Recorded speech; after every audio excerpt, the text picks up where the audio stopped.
The morning sky over Leyte Gulf burned orange and red as Lieutenant Toshio Yoshitake pushed his Mitsubishi A6M0 into a steep dive, the American destroyer growing larger in his windscreen with each passing second. It was January 9th, 1945, and he had trained for 6 weeks to make this final flight count. His hands were steady on the controls. His mind was clear. He would strike the bridge, and his death would cripple an enemy vessel, perhaps kill dozens of American sailors. This was the promise: precision, honor, certainty.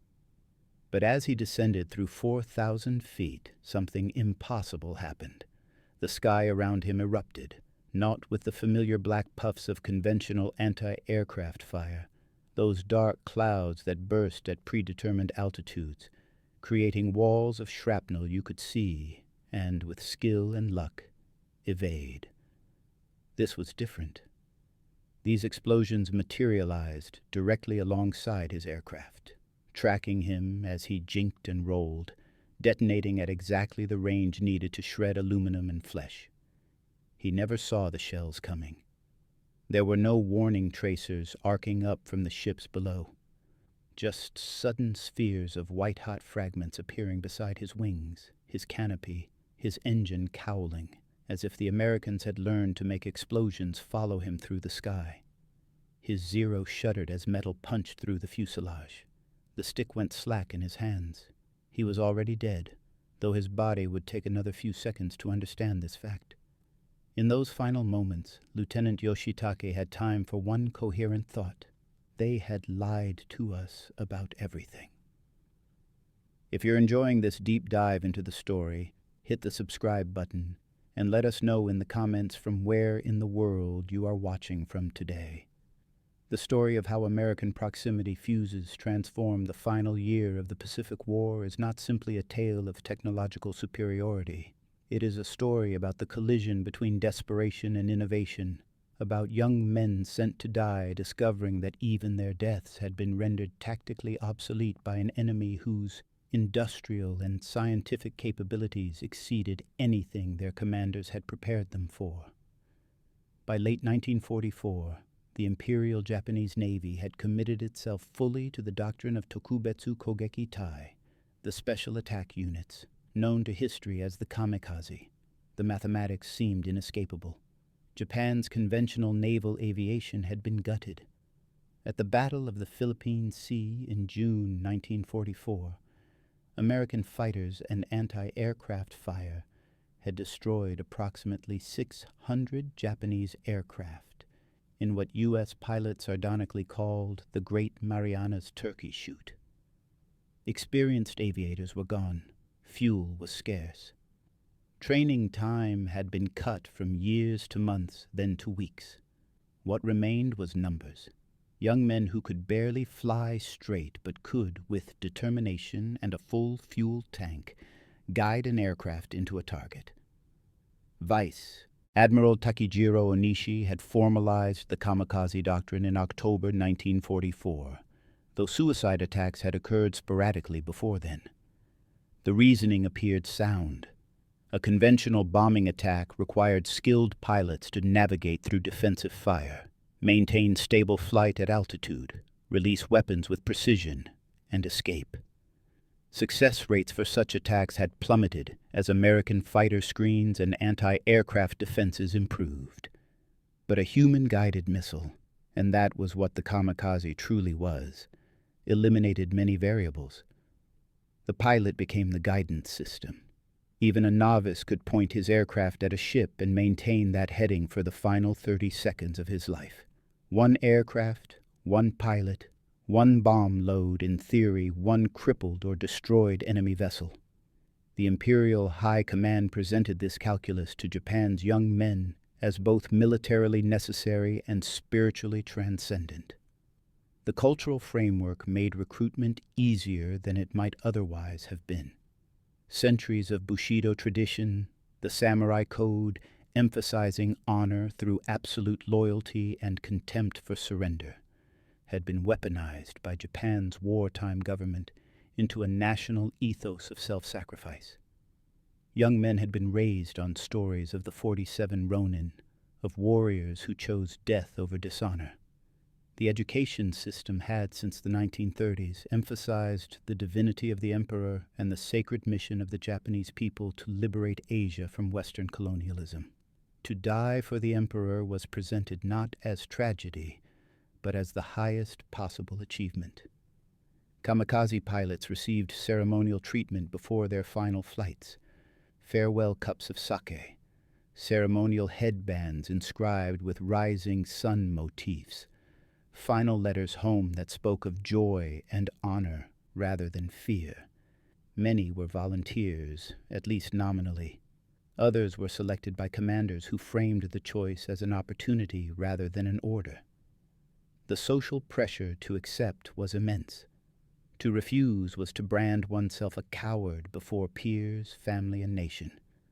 The training was brief by necessity. By late 1944, Japan lacked the fuel, the time, and the infrastructure for lengthy pilot development. Young men who arrived at air bases in Kyushu or Taiwan received perhaps 20 to 30 hours of flight instruction, enough to take off, maintain basic control, and aim the aircraft. Advanced techniques like aerial combat maneuvering, navigation over water, or emergency procedures were largely irrelevant for men who would not be returning. The aircraft themselves were often older models, Zeros from earlier production runs with worn engines, or Yokosuka D-4 Huai Judy dive bombers stripped of equipment to reduce weight. Some units even employed the Yokosuka MXY-7 Oka, a rocket-powered suicide bomb carried beneath a bomber and released near the target. A weapon so devoid of any possibility of survival that American sailors called it the Baka bomb, using the Japanese word for fool. What the pilots were told about American defenses reflected a mixture of outdated intelligence and deliberate distortion. They learned that American ships employed time-fused anti-aircraft shells, which detonated at preset altitudes, creating a barrage pattern that could be penetrated through speed, altitude changes, and aggressive approach angles. They were taught that American 5-inch and 40-millimeter guns, while numerous, required direct hits or very near misses to be effective. The implication was clear.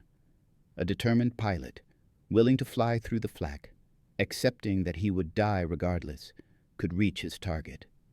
The ideology of spirit overcoming material disadvantage, a theme repeated throughout Japanese wartime propaganda, reinforced this message. American industrial output might produce more ships, more planes, more shells, but Japanese spiritual strength, embodied in the kamikaze pilot's absolute commitment, would prove decisive. The early results seemed to validate the doctrine. During the Battle of Leyte Gulf, in late October 1944, kamikaze attacks achieved notable successes. The escort carrier USS St. Lo was struck by a Zero piloted by Lieutenant Yukio Seki, the first officially organized kamikaze mission. The resulting fires and secondary explosions from the ship's own munitions caused the St. Lo to sink within 30 minutes, taking over 100 American sailors with it. Other escort carriers, Santee, Suwannee, Kalinin Bay, suffered severe damage from kamikaze hits during the same period. The aircraft carrier USS Franklin would later be nearly destroyed by conventional bombing in March 1945, demonstrating that even heavily armored carriers could be crippled by determined attack. These successes, widely publicized within Japan, reinforced command confidence in the strategy and provided powerful propaganda to sustain pilot morale. But what Japanese intelligence had failed to grasp, and what their pilots would discover at terrible cost, was that the Americans had already deployed a technology that fundamentally altered the equation of aerial attack and ship defense. The variable time fuse, known universally as the VT fuse or proximity fuse, had been in development since 1940 and had entered combat service in the Pacific by early 1943.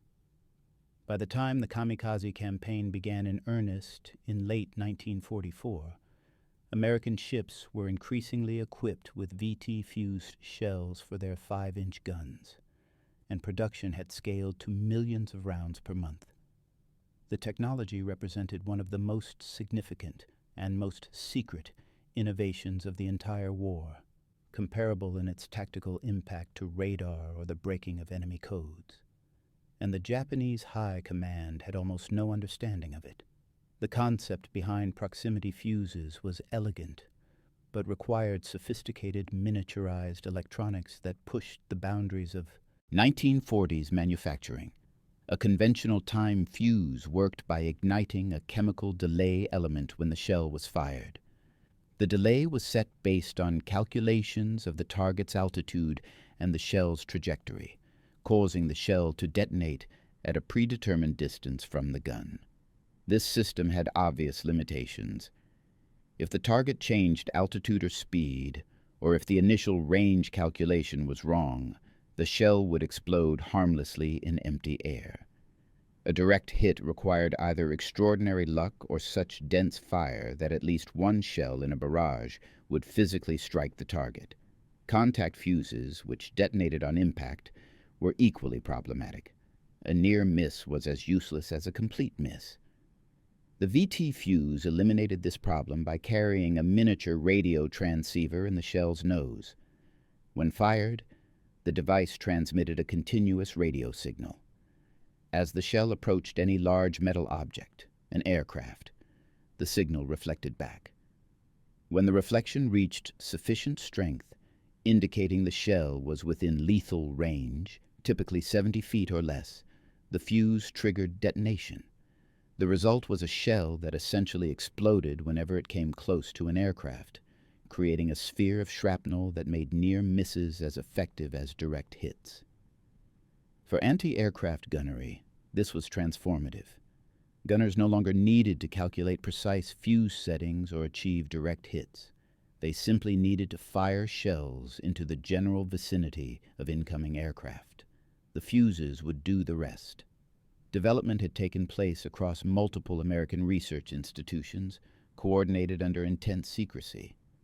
The National Defense Research Committee, established in 1940, assigned Section T at the Johns Hopkins Applied Physics Laboratory to solve the problem of miniaturizing radio components small enough to fit inside an artillery shell, while robust enough to survive the 15,000 G acceleration of being fired from a 5-inch gun. Engineers at the Naval Research Laboratory and the MIT Radiation Laboratory contributed critical components. By late 1941, prototype fuses existed. By mid-1942, production models were being tested. The first combat use occurred in January 1943, when the cruiser USS Helena used VT-fused 5-inch shells to destroy Japanese aircraft during the Battle of Rennell Island. The results were so dramatic that American commanders immediately classified the technology as top secret, fearing that if the Japanese recovered an intact fuse from a dud shell, they might reverse engineer it or develop countermeasures. Security around VT fuses bordered on paranoia. Shells were never to be fired over land where they might be recovered by enemy forces. For more than a year, their use was restricted to naval engagements where duds would sink into the ocean. It was not until December 1944, during the Battle of the Bulge, that VT fuses were finally employed by Allied artillery on the European continent. And then only because German forces were judged incapable of copying the technology before the war's end. In the Pacific, this secrecy meant that Japanese intelligence remained largely unaware of what they faced. Pilots and commanders knew that American anti-aircraft fire had become more effective, but they attributed this to greater volumes of fire, better radar tracking, or improved gunnery training. The idea that American shells could actively sense and pursue aircraft was beyond their conceptual framework. By the time organized kamikaze operations began in October 1944, American fleet defense had evolved into a layered system designed specifically to counter mass aerial attack. The outer layer consisted of combat air patrols, Grumman F-6F Hellcat fighters directed by radar to intercept incoming raids at maximum distance from the fleet. These patrols could break up attack formations and reduce the number of aircraft that reached the ships. The second layer was long-range anti-aircraft fire from 5-inch guns, now increasingly loaded with VT-fused shells, effective out to about 10 miles. The inner layer was close-range defense, 40mm Bofors guns and 20mm Oerlikon cannons, firing thousands of rounds per minute to create a wall of metal around each ship. Japanese pilots who survived the fighters faced this gauntlet, and by early 1945, the VT fuse had made the 5-inch gun layer devastatingly lethal. The statistical evidence was clear to American commanders, though not yet to their adversaries. In engagements during 1943 and early 1944, before widespread VT fuse deployment, conventional anti-aircraft fire required an average of several thousand 5-inch shells to destroy a single aircraft. With VT fuses, that number dropped to fewer than 300 shells per kill. Some analyses suggested the improvement was even more dramatic. During the Marianas Campaign, ships equipped with VT ammunition reported kill rates 4 to 5 times higher than those using conventional fuses. The technology was so effective that by late 1944, U.S. Navy doctrine mandated that all 5-inch anti-aircraft ammunition be VT fused whenever sufficient supplies were available. Production facilities in the United States were manufacturing more than 70,000 VT fuses per day by 1945. The industrial capacity that allowed America to produce not just ships and aircraft, but also millions of sophisticated electronic fuses each month, was itself a manifestation of the technological and economic gap that Japanese leadership had catastrophically underestimated. Japanese pilots approaching American task forces in late 1944 and early 1945 began reporting phenomena they could not explain. Aircraft would be destroyed at ranges where conventional anti-aircraft fire should have been ineffective. Explosions occurred with uncanny accuracy, tracking maneuvering aircraft through evasive turns. Pilots who aborted their runs and returned to base, whether due to mechanical failure, loss of nerve, or orders to preserve aircraft for future missions, described walls of fire that seemed impossible to penetrate. Their debriefings reached commanders who struggled to reconcile these reports with their understanding of American capabilities. Some concluded that American radar had improved to provide impossibly precise gunnery solutions. Others believed the sheer volume of fire had increased beyond sustainable levels. Almost none suspected the truth, that each shell had become a miniature hunter, capable of finding its target without requiring a direct hit. The reality became undeniable during the invasion of Leyte Gulf in early January 1945. American forces were landing on Luzon in the Philippines, and Japanese commanders committed hundreds of kamikaze aircraft to stopping the invasion fleet. Over the course of several days, wave after wave of suicide planes attacked the massed American ships. The results were instructive in their horror. While some aircraft succeeded in striking their targets, the escort carriers Omni Bay and Manila Bay were hit, with Omni Bay eventually sinking. The majority never reached their intended victims. American action reports from the period document a slaughter. Ships equipped with VT-fused ammunition reported destroying multiple aircraft at ranges exceeding 5 miles, well before the kamikazes could begin their final dives. The battleship USS New Mexico, the cruiser USS Louisville, and numerous destroyers filled the sky with proximity-fused shells that detonated in precise proximity to their targets, turning dozens of aircraft into falling debris. Petty Officer Yasuo Kuwahara who flew escort missions during this period and survived the war, later wrote of watching kamikaze pilots he had trained with vanish into clouds of fire and metal long before they reached attack range. He described the psychological impact of seeing men simply cease to exist, their aircraft disintegrating not from direct hits but from explosions that appeared beside them, as if the air itself had become hostile. The Americans, he noted, did not even need to aim with particular precision. They simply filled zones of sky with shells, and those shells found their targets. The doctrine of spiritual determination overcoming material disadvantage, so central to Japanese military ideology, encountered a technology that rendered determination irrelevant. One could not willpower an aircraft through an explosion triggered by the aircraft's own proximity. The battle for Iwo Jima in February and March 1945 provided further evidence of the VT fuse's effectiveness against kamikaze attacks. The invasion fleet and supporting carrier task forces faced sustained aerial assault from Japanese bases in the home islands and remaining airfields in the southern Philippines. By this point, American ships were carrying enormous quantities of VT ammunition. The escort carrier USS Bismarck C was struck and sunk by kamikazes on February 21st, demonstrating that the attacks could still succeed, but the ratio of aircraft expended to damage inflicted had shifted dramatically against Japan. For every successful hit, dozens of kamikazes were destroyed in the approach phase. American fighter pilots and ship gunners were recording kill rates that would have seemed impossible a year earlier. Lieutenant Junior Grade Sakai Saburo, one of Japan's most experienced surviving fighter pilots, flew defensive missions during this period and witnessed the kamikaze attacks from a perspective that allowed him to observe both the attackers and the American defensive response.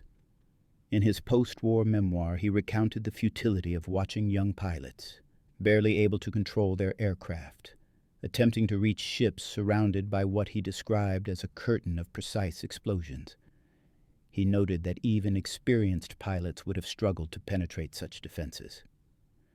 For the novices who made up the majority of kamikaze forces by 1945, it was simply suicide without purpose. Death that achieved nothing because the technological disparity had become too great to overcome through courage alone. Japanese naval intelligence did eventually begin to suspect that American anti-aircraft capabilities had improved beyond simple increases in gun quantity or radar quality. Recovered American equipment from shot-down aircraft and damaged ships occasionally included fragments of sophisticated electronics. But the conceptual leap required to understand proximity fuses, the idea that individual shells carried active radio transceivers, was difficult to make without direct evidence. Japan's own electronics industry, strained by resource shortages and focused on other priorities, had not developed equivalent technology. The notion that Americans could manufacture such devices by the millions, could afford to fire them by the tens of thousands in single engagements, was almost incomprehensible given Japan's own desperate resource situation. If you find this story engaging, please take a moment to subscribe and enable notifications. It helps us continue producing in-depth content like this. The Okinawa campaign, beginning in April 1945, represented the apex of kamikaze operations and the fullest demonstration of VT fuse effectiveness. Japan committed more than 1,500 aircraft to organized suicide attacks during the 3-month battle, launching 10 major kikusui, floating chrysanthemum, mass raids. The scale of the effort was unprecedented. Entire air groups were expended in single days. Pilots were launched knowing they would not return, their aircraft often carrying only enough fuel for a one-way trip. The goal was to so damage the American fleet that the invasion would be abandoned, or at least delayed, buying time for negotiations or, in the most desperate calculations, for preparations to defend the home islands. The American fleet defending Okinawa had been specifically organized for this threat. Radar picket destroyers formed an outer ring around the main force, positioned to detect incoming raids and to absorb the initial attacks. These destroyers, among the most vulnerable ships in the fleet due to their exposed positions, also had the most concentrated anti-aircraft armament and the largest stocks of VT-fused ammunition. The tactic was grimly effective. Ships like the USS Leyte, attacked by 22 kamikazes and conventional bombers on April 16th, survived through a combination of fighter support, maneuver, and overwhelming volumes of VT-fused anti-aircraft fire. The Leyte's gunners fired over 3,500 rounds during an 80-minute battle, destroying multiple attackers before they could strike. The ship still took 5 kamikaze hits and 3 bomb strikes, but remained afloat, a testament both to American damage control capabilities and to the defensive fire that had prevented even more attackers from reaching their target. Other ships were less fortunate. The destroyer USS Bush and LSM-59 were sunk on April 16th. The destroyer USS Colquhoun sank on April 17th after multiple hits. The hospital ship USS Comfort was struck on April 28th, despite its protected status under international law, killing medical personnel and wounded. The carrier USS Bunker Hill suffered catastrophic damage on May 11th when 2 kamikazes struck within minutes, causing fires that killed nearly 400 men. These successes, achieved at the cost of hundreds of aircraft and pilots, demonstrated that kamikaze attacks could still inflict serious damage. But the overall arithmetic had turned decisively against Japan. American records indicate that during the Okinawa campaign, approximately 1,900 Japanese aircraft were expended in kamikaze and conventional attacks. Of these, fewer than 300 succeeded in hitting ships. The success rate, roughly 15%, would have been unacceptable in conventional operations where pilots and aircraft were expected to survive an attack again. In kamikaze operations, where every sortie was final regardless of outcome, a 15% success rate meant that 85% of pilots died without achieving their mission. The VT fuse was a major factor in this attrition. Post-battle analysis by U.S. Navy operational research teams concluded that proximity-fused ammunition accounted for more than half of all aircraft destroyed by shipboard anti-aircraft fire during the Okinawa campaign. The psychological toll on Japanese pilots who witnessed these odds or who aborted missions and returned to base was severe. Ensign Ichizo Hayashi, who flew 3 kamikaze sorties from Kyushu and returned each time due to mechanical failures or an inability to locate targets in bad weather, later described the experience as a descent into despair. Each time he took off, he saw formations of aircraft depart with him. Each time he returned, he was among a handful of survivors. The official narrative spoke of glorious sacrifice and tactical success, but the evidence of his own eyes told a different story. Aircraft were being destroyed in vast numbers without inflicting proportionate damage. The Americans had solved the problem of aerial defense in ways that Japanese doctrine had not anticipated. The technical reports that did reach Japanese Naval Aviation Command painted a bleak picture. Pilots reported that American anti-aircraft fire had achieved a quality of precision that seemed impossible. Shells detonated at optimal range without visible tracers to warn of their approach. Evasive maneuvers that should have worked. Sudden altitude changes, spiral dives, high-speed jinking, proved ineffective because the shells tracked the aircraft's position and exploded whenever proximity was achieved. Some pilots theorized that the Americans had developed a new form of radar-guided shell, though this did not fully explain the observed behavior. Others suggested that American gunners had achieved superhuman accuracy through training. The actual explanation, miniaturized radio transceivers in every shell, remained beyond Japanese understanding until after the war's end.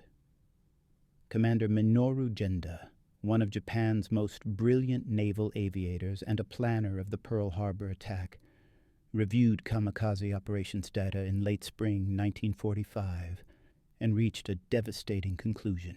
The tactic had failed. The success rate had dropped below the threshold where the exchange was strategically viable. Japan was expending irreplaceable pilots and aircraft faster than American losses in ships and personnel. The mathematics that had initially justified kamikaze operations, one plane, one ship, had been inverted. It now required dozens of aircraft to damage a single vessel, and even successful strikes rarely sank modern American ships. The industrial disparity that had always been Japan's central strategic problem had manifested in a new form. America could produce not only more ships and planes, but also defensive technologies that multiplied the effectiveness of each ship's weaponry. This realization came too late to alter Japanese strategy. By May 1945, with Okinawa clearly lost and American forces preparing for the invasion of the home islands, the Imperial High Command doubled down on kamikaze doctrine. Plans for Operation Ketsugo, the defense of Japan itself, called for the expenditure of thousands of aircraft in mass suicide attacks against invasion fleets. The logic was no longer tactical, but purely attritional. If enough kamikazes could be launched, some would succeed. If enough American ships could be damaged, perhaps the political will to invade would falter. The fact that this strategy condemned tens of thousands of young men to deaths that military analysis suggested would likely be futile was not a consideration that altered planning. The ideology of sacrifice had become self-sustaining, disconnected from rational calculation of military effectiveness. The experiences of individual pilots during this period are difficult to fully document because so few survived to provide testimony. Most kamikaze pilots died in their attacks or were killed in the defensive fighter sweeps and anti-aircraft fire that preceded their final dives. Those who did survive, through mechanical failures, weather aborts, or the rare instance of being ordered to return due to target unavailability, faced intense social pressure not to speak of their experiences in terms that suggested doubt or criticism. The official narrative demanded that they express eagerness to try again, honor at being selected, confidence in victory. Private doubts, fear, or acknowledgement of the odds was interpreted as spiritual weakness or even treason. Yet fragments of their perspectives survive in letters, diaries, and post-war interviews. Corporal Yukio Araki wrote to his parents on the evening before his final mission in June 1945. The letter, preserved in a museum collection, speaks of his pride in being selected, but also includes a telling passage. "I have seen what awaits us in the sky above the American ships. We are told our spirit will overcome their metal. I hope this is true." The ambiguity in that final sentence, hope rather than certainty, suggests an awareness that the promises of invincibility had not matched observed reality. Araki's plane was shot down on approach to a destroyer off Okinawa. The ship's action report notes a kamikaze destroyed by proximity-fused 5-inch fire at approximately 8,000 yards range, well before the aircraft could begin its terminal dive.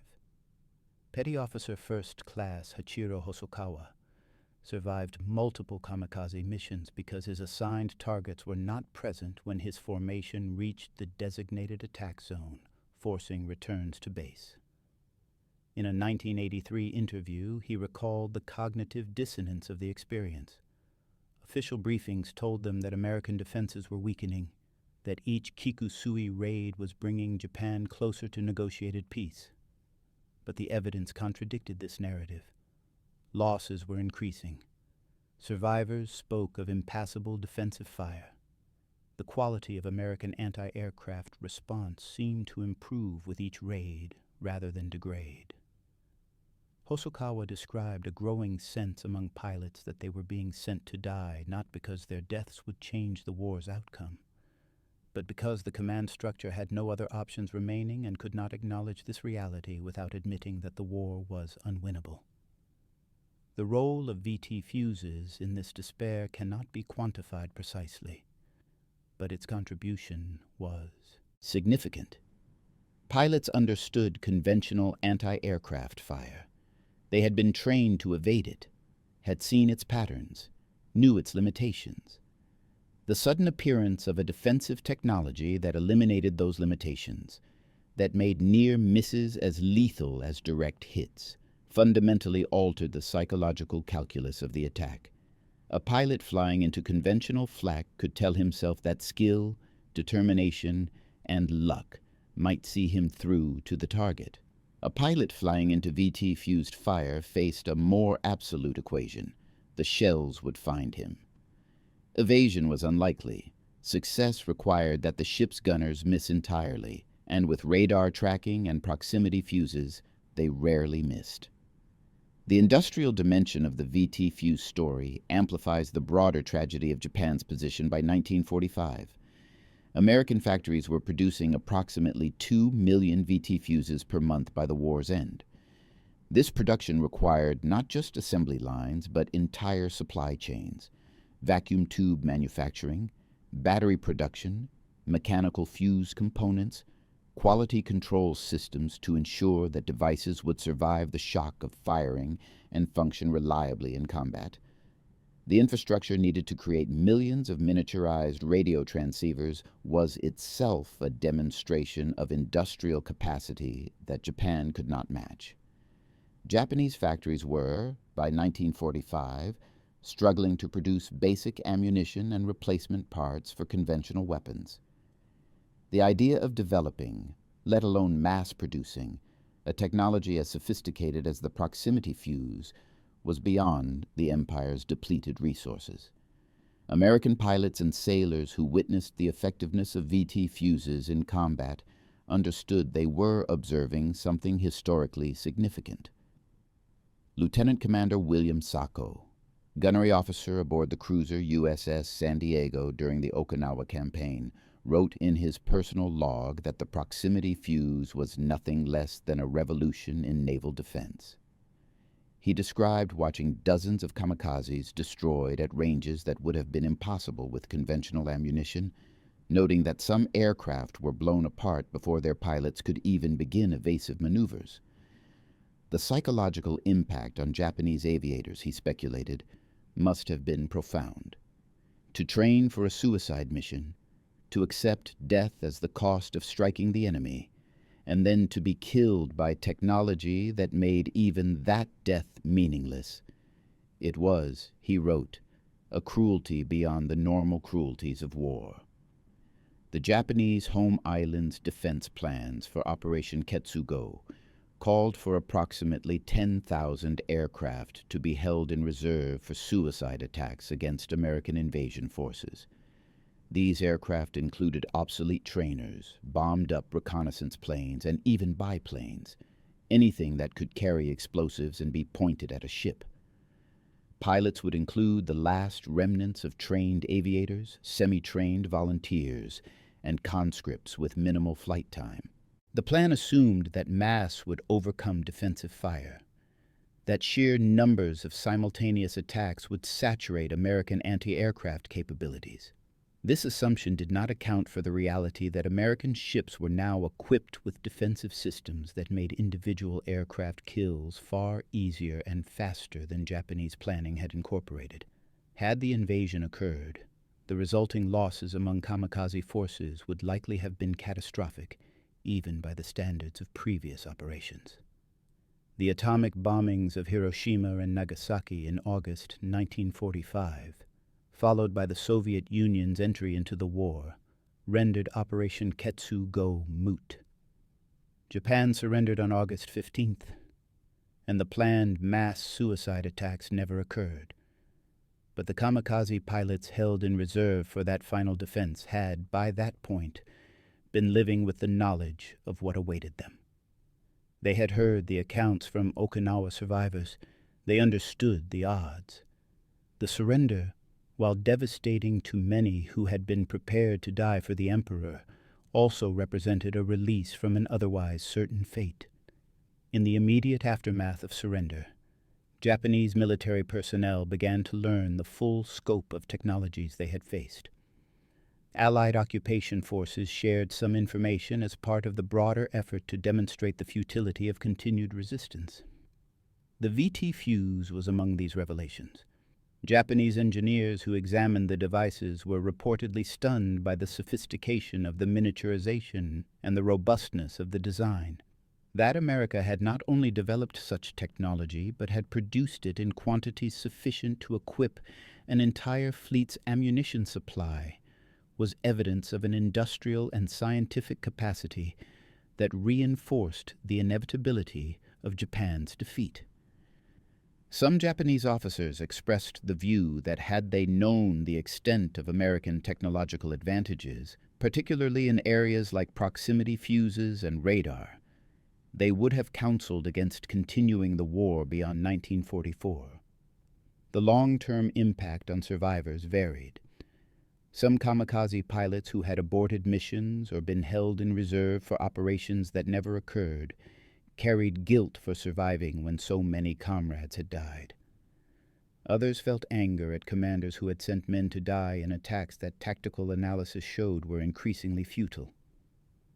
Yasuo Kuwahara, in his memoir Kamikaze, written decades after the war, expressed a complex mixture of emotions: pride in the courage of those who flew, respect for their willingness to sacrifice, but also deep bitterness toward a command structure that had continued to demand such sacrifices even after it became clear that the strategy was failing. The VT fuse, he noted, was merely one element of a broader technological superiority that Japanese leadership had refused to acknowledge until defeat was unavoidable. The proximity fuse's effectiveness against kamikaze attacks became a case study in post-war military analysis. The U.S. Navy's operational research teams calculated that VT fused ammunition had increased anti-aircraft effectiveness by a factor of 3 to 5 compared to conventional fuses, depending on circumstances. This translated directly into saved ships and lives. Estimates suggested that without proximity fuses, American naval losses during the Okinawa campaign would have been substantially higher. Potentially dozens of additional ships sunk or heavily damaged. The technology's contribution to victory in the Pacific, while less visible than aircraft carriers or atomic weapons, was arguably as significant in its domain. It had taken a desperate Japanese tactic with potential strategic impact and rendered it tactically obsolete. The human cost of this technological achievement is difficult to calculate with precision. Approximately 4,000 kamikaze pilots died during organized suicide attacks between October 1944 and August 1945. Many of these deaths occurred during approaches to targets, shot down by fighters or anti-aircraft fire before they could strike. How many of those aircraft were destroyed specifically by VT-fused shells cannot be definitively determined from available records. But given that proximity fuses accounted for more than half of anti-aircraft kills during major engagements like Okinawa, it is reasonable to estimate that VT fuses contributed to the deaths of more than 2,000 kamikaze pilots. Each of those deaths represented not just a military statistic, but a young man whose final moments likely included the realization that the promises he had been given about effectiveness, about honor, about sacrifice achieving strategic purpose, had not matched reality. For the American sailors who survived kamikaze attacks, the proximity fuse represented salvation. The destroyer USS Lafay's crew, who endured 80 minutes of continuous attack and survived due in substantial part to their VT-fused ammunition, destroying multiple attackers, regarded the technology with something approaching reverence.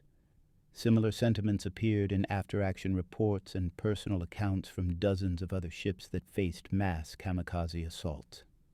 The technology had given them a fighting chance against an enemy tactic that combined explosives, aviation fuel, and human desperation into one of the most difficult threats naval forces had ever faced. The broader implications of the VT Fuse story extend beyond the specific context of kamikaze defense. The technology represented a manifestation of American industrial and scientific mobilization that characterized the Allied war effort. The Manhattan Project receives more attention for its dramatic culmination in atomic weapons, but programs like the Proximity Fuse development effort were equally representative of Allied advantages. The ability to identify a military problem, marshal scientific resources to solve it, then scale production to equip an entire military force with the solution, all within a 3-year period, demonstrated capabilities that the Axis powers could not match. Germany had its own advanced weapons programs, including jet aircraft and ballistic missiles. But these were produced in limited numbers and had minimal strategic impact. Japan's technological development was even more constrained by resource limitations and industrial capacity. The proximity fuse also illustrated the importance of integrated research and development systems. The technology drew on advances in radio engineering, vacuum tube miniaturization, battery chemistry, mechanical engineering for fuse mechanisms, and aerodynamics for shell design. No single institution could have developed it alone. The success required coordination among university laboratories, industrial contractors, and military testing facilities, all working under government direction, but with substantial operational autonomy. This model of organized research toward military objectives became a template for post-war military-industrial collaboration in the United States and influenced the structure of the Cold War defense establishment. For Japan, the kamikaze experience and the VT Fuse's role in defeating it became part of a painful post-war reckoning with the decisions that had led to catastrophic defeat. The willingness to sacrifice thousands of young men in attacks that increasingly objective analysis showed were unlikely to succeed reflected a broader failure of strategic thinking that had characterized Japanese war planning from the beginning. The decision to attack Pearl Harbor had been predicated on the belief that early victories would force American negotiations before U.S. industrial capacity could be fully mobilized. When that strategy failed and the war became one of industrial attrition, Japan had no viable path to victory, but could not find a politically acceptable path to surrender. The kamikaze tactic emerged from this strategic dead end, an attempt to make desperation appear as determination, to frame inevitable defeat as a choice for glorious sacrifice. The pilots who flew these missions, whatever their personal doubts or fears, had been betrayed by a command structure that chose ideology over evidence, that continued to demand sacrifices even after the mathematical futility was apparent to anyone willing to examine the data honestly. The VT Fuse did not cause this betrayal, but it made the consequences more immediate and more lethal. Technology had amplified the gap between propaganda and reality, between what young men were told they could achieve and what the laws of physics and industrial production would permit. Thank you for watching. For more detailed historical breakdowns, check out the other videos on your screen now, and don't forget to subscribe.